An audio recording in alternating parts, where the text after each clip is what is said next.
Hey, welcome to Graphic Policy Television, GPTV. I'm Brett. It's a new week of comics, and in my hands is one of those releases. This is Old Man Logan, End of the World, Volume 10, the final volume of a pretty epic series. There are 50 issues. This covers 46 to 50, not including annuals, as well as annual number 1 by Ed Brisson, Ryan Cady, Damian Couciero, Ibraim Roberson, Neil Edwards, Simone, Domo, Hayden, Sherman, Carlos Lopez, and Domo, Sanchez, Almara. This wraps up the series, and for those who don't know, Logan's dying. He's got adamantium poisoning. This is Logan from the future. Mark Millar's story way back in the day of the future Logan. Great Western film Logan was kind of based off of it, loosely based off of it. And this series picked up that future Logan come back to the present, hoping to prevent his future from happening, where his wife and kids die. And this is kind of a broken down, grizzled Logan who has some stuff he wants to finish. Some goals that he's got out there, one of which is to still prevent the future and get some revenge. But he is okay with dying. He's accepted his fate, and he just wants to see his wife and kids, which means is in the afterlife. So there's something kind of touching and sad about it all. Things I really like about this. So there's two stories in it. The first is him coming together with Alpha Flight for one last hurrah. That story's it's decent. It kind of feels like a filler story. I'm not going to lie on that and tout it up.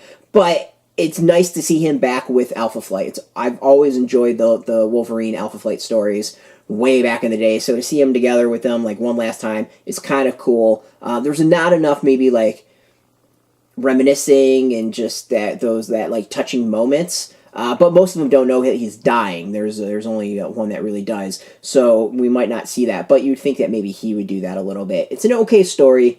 If anything, it makes me long for an Alpha Flight series. That really needs to come back. And then the second story is about Maestro. Maestro is an old school character.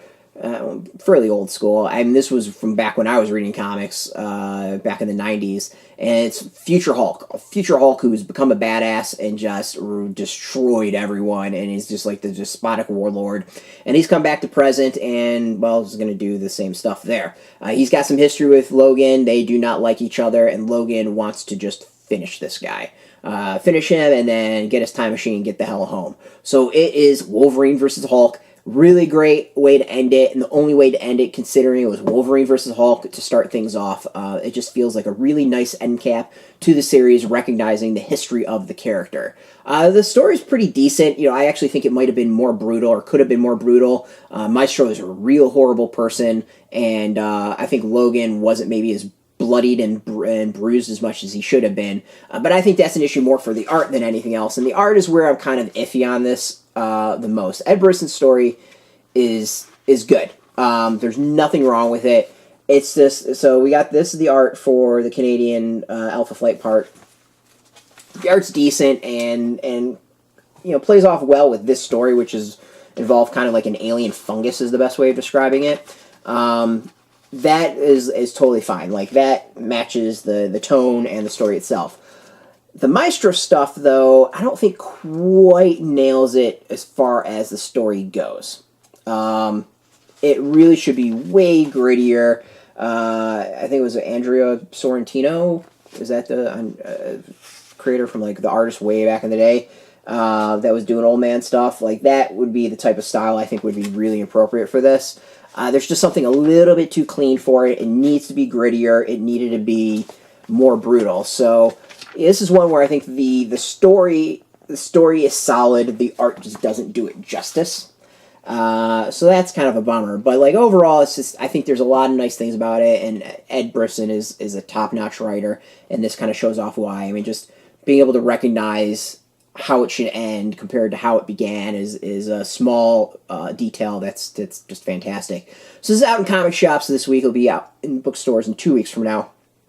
Go hit up your comic shop. Go support them. We got a link beneath this video. Put in your zip code. Tell if your shop's near you. No shop, no problem. We have affiliate links. There are affiliate links, so we get a small percent by doing that. You support us, but go support your comic shop. We don't need the money. Go support your comic shop. And speaking of support, I want to thank Marvel for hooking us up with this review copy. We always appreciate it. We like to be transparent as to what we get for free, so you can decide how full of it I am. And thank you for watching. Now, if you're into Wolverine, if you're into Logan, if you're into Marvel, if you're into comics, check us out every single day at graphicpolicy.com. There are, yeah, so extras. There are a little bit of extras. There's like covers.